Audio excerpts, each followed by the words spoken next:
সালাতু ওয়াসসালামু আলা রাসূলিল্লাহি ওয়া আলা আলিহি ওয়া সাহবিহি আজমাইন। আমরা সিরাতুর রাসূল সাল্লাল্লাহু আলাইহি সাল্লামের ধারাবাহিক দার্স শুনছিলাম। আজকে আমাদের ধারাবাহিক দার্সের অন্তর্ভুক্ত হচ্ছে রাসূলুল্লাহ সাল্লাল্লাহু আলাইহি সাল্লামের জন্ম এবং বিবি হালিমা কর্তৃক রাসূলুল্লাহ সাল্লাল্লাহু আলাইহি সাল্লামকে দুধ পান। তো আমরা এ সম্পর্কে আজকে জানব। বিশুদ্ধ হাদিস হতে জানা যায় রাসূলুল্লাহ সাল্লাল্লাহু আলাইহি সাল্লাম সোমবার দিন জন্মগ্রহণ করেন, যেটা সহিহ হাদিস দ্বারা সাব্যস্ত। রাসূলুল্লাহ সাল্লাল্লাহু আলাইহি ওয়াসাল্লাম হাতির বছর, আমরা আগের দার্সে আমরা আলোচনা করেছি যে বাদশাহ আবরাহ হাতি নিয়ে মক্কা আক্রমণ করেছিল, ওই বছরই রাসূলুল্লাহ সাল্লাল্লাহু আলাইহি ওয়াসাল্লামের জন্ম হয়। এবং ইতিহাসবিদদের মতে সেটা রবিউল আউয়াল মাসের 9 তারিখ হতে পারে, রবিউল আউয়াল মাসের 12 তারিখও রাসূলুল্লাহ সাল্লাল্লাহু আলাইহি ওয়াসাল্লামের জন্মদিন হতে পারে। আরও অনেক ইতিহাসবিদ অনেক ইতিহাস বর্ণনা করেছেন। তো আমরা যদি আমরা রাসূলুল্লাহ সাল্লাল্লাহু আলাইহি ওয়াসাল্লামের জন্মের ঘটনাগুলো জানতে চাই, যে তার মা আমেনা বিনতে ওয়াহাব বলেন যে তিনি স্বপ্নে দেখতে পান যে তিনি তার দেহের ভিতর থেকে একটা আলোক রশ্মি বের হলো, যা সিরিয়ার বুসরা নগরীর প্রাসাদগুলোকে আলোকিত করল। রাসূলুল্লাহ সাল্লাল্লাহু আলাইহি ওয়াসাল্লাম মাতা স্বপ্নে দেখলো যে তার গর্ভ হতে একটা আলো বের হলো, যে আলোটা বের হয়ে সিরিয়ার বসরার নগরী প্রাসাদসমূহ আলোকিত করলো। অর্থাৎ এটা দ্বারা আল্লাহ সুবহানাহু ওয়া তাআলা হয়তোবা এটা বুঝিয়েছেন ভবিষ্যতে এই সিরিয়ার ভূখণ্ডটা মুসলিমদের দখলভূত হবে। বর্তমানে আমরা সিরিয়া সম্পর্কে অনেক কিছু আমরা দেখছি যে সিরিয়াটা নিয়ে অনেক কিছু ঘটে যাচ্ছে। এবং এরপর আমেনা বিনতে ওয়াহাব রাসূলুল্লাহ সাল্লাল্লাহু আলাইহি ওয়াসাল্লামের মাতা আল্লাহ রাসূল সাল্লাল্লাহু আলাইহি ওয়াসাল্লামের দাদা আব্দুল মুত্তালিবকে গিয়ে এ সংবাদ পৌঁছান যে তার একটা নাতি হয়েছে। আব্দুল মুত্তালিব তাকে দেখতে আসেন এবং তাকে কোলে করে নিয়ে তার জন্য দোয়া করেন। কথিত আছে যে আব্দুল মুত্তালিব তাকে কোলে নিয়ে কাবা শরীফের প্রবেশ করেন এবং সেখানে তিনি পুত্রের জন্য আল্লাহ তাআলার শুকরিয়া আদায় করেন। আর আব্দুল মুত্তালিব তার নাম রাখেন মুহাম্মদ, আর মা আমিনা তার নাম রাখেন আহমেদ। তো আরবের একটি রিওয়াজ ছিল, মক্কার একটা রিওয়াজ ছিল যে কোনো নবজাতক শিশু যখন জন্মাতো তাকে তারা কোনো ধাত্রীর কাছে তারা পোষ্য দিত দুধ পান করানোর জন্য। তো রাসূলুল্লাহ সাল্লাল্লাহু আলাইহি ওয়াসাল্লাম যেহেতু মক্কার লোক, তাদের উদ্দেশ্য ছিল এরকম, ওই ধাত্রীরা তাদেরকে নিয়ে গ্রামের দিকে চলে যেত। তো ধারণা ছিল মক্কার আবহাওয়াটা শিশু একটা প্রতিপালনের জন্য বা শিশু বেড়ে ওঠার জন্য উত্তম নয়, এই জন্য তারা কোনো ধাত্রীকে দিয়ে দিত। গ্রাম্য পরিবেশে তাকে ছোটো থেকে বড় করতো। যখন সে একটা মোটামুটি দুধ পান করানোর পর্যন্ত থাকতো, দুধ পান করানো শেষ হয়ে গেলে তাকে আবার পিতা মাতার কাছে ফেরত নিয়ে আসতো। তো তেমনই করে আল্লাহ রাসূল সাল্লাল্লাহু আলাইহি ওয়াসাল্লামের দাদা আব্দুল মুত্তালিব আল্লাহ রাসূল সাল্লাল্লাহু আলাইহি ওয়াসাল্লামের জন্য ধাত্রী খোঁজা শুরু করলেন। তো রাসূলুল্লাহ সাল্লাল্লাহু আলাইহি ওয়াসাল্লামের দুধ মা ছিল হালেমা, তার পুরো নাম হচ্ছে হালিমা বিনতে আবু জুয়াইব। তো হালিমা বিনতে আবু জুয়াইব রাসূলুল্লাহ সাল্লাল্লাহু আলাইহি ওয়াসাল্লাম ঘটনাটা বর্ণনা করেন এভাবে। তিনি বলেন যে তিনি এবং তার স্বামী দুগ্ধপোষ্য ছেলেকে সাথে নিয়ে বনু সাদ গোত্রে একদল মহিলার সাথে দুধ শিশু সন্ধানে বের হলেন। মানে তারা যেহেতু তার নিজের একটা দুগ্ধপোষ্য একটা সন্তান ছিল, সে এটাকে সাথে নিয়ে সে অন্যান্য মহিলাদের সাথে সে দুধ শিশু সন্ধানে বের হলো। তো এখন ওই বছরটা ছিল ঘোর অজন্মার, মানে ওই বছরে শিশু খুব কম জন্মেছিল, আর হালেমেরা খুব নিঃস্ব হয়ে পড়েছিল। তো সে এমন একটা গাধার পিঠে সওয়ার করে সে এসেছিল যে গাধাটা ছিল জীর্ণ শীর্ণ, এবং তাদের সাথে একটা বয়স্ক উষ্ট্রিও ছিল যেটা এক ফোঁটা দুধও দিত না। তো তারা খুব কষ্টের মধ্যে দিন যাপন করতেছিল, বিবি হালিমা এবং তার স্বামীরা। এবং এখন তারা গাধা নিয়ে বিবি হালিমা তার গাধার উপর সওয়ার করে মক্কার মধ্যে আসলো। তারা বাচ্চা খোঁজা শুরু করলো। তো যখন রাসূলুল্লাহ সাল্লাল্লাহু আলাইহি ওয়াসাল্লামের নিকট এই মহিলাগুলো গেল, তারা কেউই রাসূলুল্লাহ সাল্লাল্লাহু আলাইহি ওয়াসাল্লামকে দুধ পান করাতে রাজি হলো না। কেন? কারণ রাসূলুল্লাহ সাল্লাল্লাহু আলাইহি ওয়াসাল্লাম ছিল ইয়াতীম, মানে যেহেতু তার পিতা ছিল না। তো যারা দুধ পান করানোর জন্য শিশুদেরকে নিয়ে যেত তারা পিতৃহারা কাউকে নিত না। কারণ পিতৃহারা কেউ যদি তাদেরকে নেয় তবে তাদের কাছ থেকে ভালো তারা কোনো উপগঠন তারা পাবে না। এই কারণে তারা কোনো পিতৃহারা কোনো সন্তানকে নিতে চাইতো না। তারা মূলত এটার কোনো শিশুকে দুধ পান করানোর জন্য কোনো ধরনের পারিশ্রমিক তারা নিত না। তারা নিত তা হচ্ছে পারিতোষিক বা পারিশ্রমিক এক ধরনের উপহার, মানে পিতে উপহার হয়ে যা দিবে তাই। এটা কোনো পারিশ্রমিক নিত না যে আমি ওকে এতটুকু দুধ পান করাবো, আমাকে এত টাকা দিতে হবে, এরকম কোনো তাদের চাহিদা ছিল না।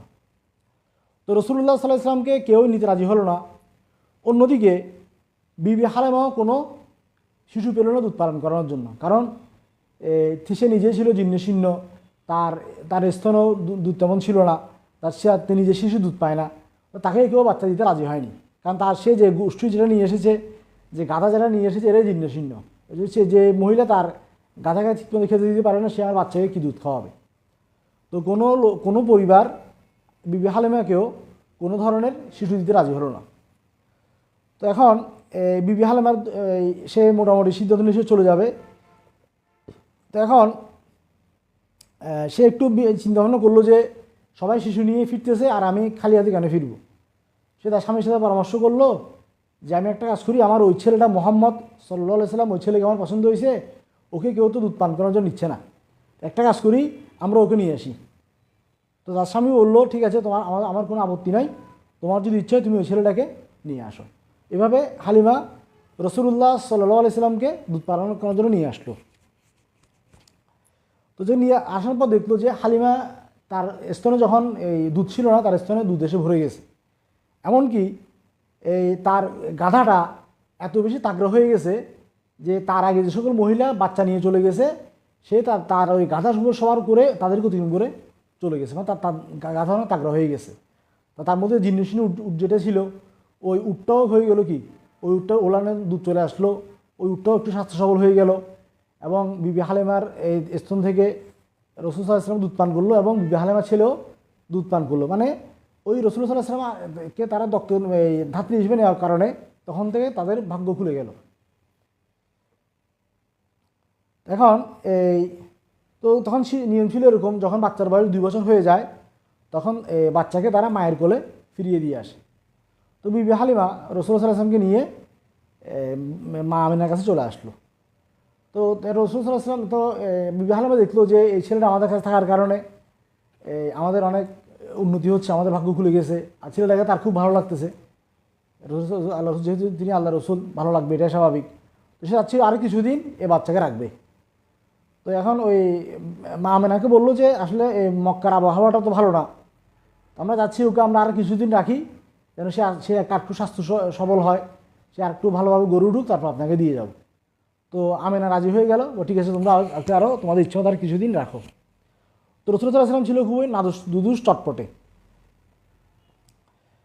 এখন এবার ঘটনা ঘটলো, সবচেয়ে বড় ঘটনা যেটা ঘটলো যে আমরা তাকে নিয়ে বাড়ি ফেরার 1 মাস পরের ঘটনা, মানে রাসূল আমিনার থেকে বাড়িতে ফেরার পরে 1 মাস পরের ঘটনা।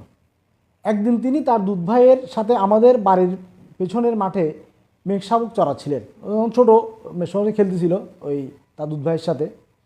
হঠাৎ তার বড় ভাই হন্তদন্ত হয়ে বাড়ি ছুটে এলো এবং হালিমাকে বলল, তো তার পিতাকে বলল, আমাদের ওই কুরাইশি ভাইটাকে সাদা কাপড় পরা 2টি লোক এসে ধরে শুয়ে দিল, পেট চিরে ফেলেছে এবং পেট থেকে কী যেন নাড়াচাড়া করছে, কী যেন খুঁজতেছে তারা পেট কেটে। এখন এই কথা শুনে তো এখন তার স্বামী ভয় পেয়ে গেছে, মানে কি হইলো এটা আবার।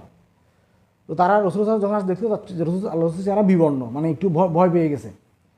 তো তারা তাকে বুকে জড়াই ধরলো, বললো বাবা তোমার কী হয়েছে, কী সমস্যা। তো আল্লাহ রাসূল বললো যে 2টা সাদা কাপড় পরা লোক আসছে, এরা আমার পেট ছিঁড়ে ফেলছে, পেট ছিঁড়ে তন্নতন্ন কী যেন একটা খুঁজলো। তো এরপর এখন এবার বিবি হালিমা দেখছে না এই বাচ্চার তো স্বাভাবিক কোনো বাচ্চা না, এটা নিশ্চয়ই ওর কোনো আছে, বা ওর যদি কোনো ক্ষতি হয়ে যায়, যার যে 2জন তার বুক ছিঁড়ে ফেলছে এরা যদি কোনো ক্ষতি করে ফেলে, মানে মূলত জিবরিল আলাইহিস সালাম আমার একজন ফেরেশতা ছিল রসুলের এই বুকটা ফিরে তার এই কল্পটাকে জমজম পানি দিয়ে ধুয়ে ফেলছে। এটা ওনার বুকটা আরেকবার করে ফেলা হয়, কেটে ফেলা হয়। এটা হচ্ছে যখন উনি ওই বুদ্ধাকাশে গমন করেন মিরাজের রাত্রিতে 2বার করছে। হ্যাঁ, তো এখন এবার তার মায়ের কাছে ফিরে আসে, মা আমেনার কাছে ফিরে আসে। তো ফিরে এসে তাকে সম্পূর্ণ ঘটনা বলে এখন মামানা বললো যে তুমি তোকে বলছি আর কিছুদিন রাখবা, কিন্তু 1 মাস পরে দিয়ে যাচ্ছ, ব্যাপার কি? মানে কী বলো, আমাকে খুলে বলো। তাহলে আমার ভয় ভয় বলতেছে না। তো বললো যে আমি তার ব্যাপারে দুর্ঘটনার আশঙ্কা করি, তাই আপনার ছেলেকে ভালোই ভালোই আপনার হাতে তুলে দিলাম। আমিনা বললো যে তুমি যা বলছো তা প্রকৃত ঘটনা নয়। যেহেতু আমিনা স্বপ্ন দেখছে, তার ছেলের, যেহেতু আল্লাহ নবী, অবশ্যই তার বিষয়ে অবশ্যই কিছু স্পেশাল কিছু থাকবে, নবীরা তো যেমন তেমন নয়। তা আমিনা বললাম তুমি এটা সত্য করে বলো, আসলে কী হয়েছে। তো তখন আমিনাকে পুরো ঘটনা বললো। মানে ও মনে করছে, বিবি হালিমা মনে করছে আল্লাহ রসুল সাল্লাল্লাহু আলাইহি ওয়াসাল্লাম জিনে ধরছে। এখন মামারা বলে না, তাকে কখনোই জিনে ধরতে পারে না। বলে শয়তান তার ধারে কাছে ঘেঁচতে পারে না। আমার ছেলে অসাধারণ মর্যাদার অধিকারী, আমি কি তোমাকে তার শানের কথা বলবো? সে গর্ভে থাকা অবস্থায় আমি স্বপ্নে দেখলাম আমার দেহের ভেতর থেকে একটা জ্যোতি বেরিয়ে এলো এবং সে জ্যোতি সিরিয়ার ভূখণ্ডের বুসরার প্রাসাদগুলো আলোকিত করছে। এরপর সে গর্ভ থেকে বের হতে লাগলো। তো এখন এই যখন ভূমিষ্ঠ হলো, তখন তার মাটিতে 2 হাত রাখা আকাশের দিকে মাথা তোলা ছিল। এখানে অনেকগুলো বর্ণনা আছে, এগুলো সঠিক নয়। তো রাসূলুল্লাহ সাল্লাল্লাহু আলাইহি ওয়াসাল্লাম মূলত আল্লাহ রাসূল সাল্লাল্লাহু আলাইহি ওয়াসাল্লাম জিজ্ঞেস করা হয়েছিল আপনার পরিচয় দেন, ইয়া রাসূলুল্লাহ আপনার পরিচয় দেন। ও তখন তিনি এই ঘটনাটা বললো যে এরকম সাদা পরা 2 জন লোক আমার কাছে এলেন, তাদের কাছে একটি সোনার প্লেট ভর্তি বরফ ছিল। তারা আমাকে ধরে আমার পেট ছিঁড়ে ফেলে, তারপর আমার হৃৎপিণ্ড বের করে তা ছিঁড়লেন এবং তা থেকে 1 ফোঁটা কালো জমাট রক্ত বের করে দিলেন। তারপর তাদের একজন অপরজনকে বলল, মুহাম্মদ হৃৎপিণ্ডকে ধুয়ে পরিষ্কার করে দিলেন। তারপর তাদের একজন অপরজনকে বলল, মুহাম্মদ সাল্লাল্লাহু আলাইহি সাল্লামকে তার উম্মতের 10 জনের সাথে ওজন করো। তিনি আমাকে ওজন করলেন, আমি 10 জনের চাইতে ভারী হলাম। তারপর বললেন তাকে তার উম্মতের 100 জনের সাথে ওজন করো। তিনি আমাকে 100 জনের সাথে ওজন করলেন, আমি ওজনে 100 জনের চেয়েও ভারী হলাম।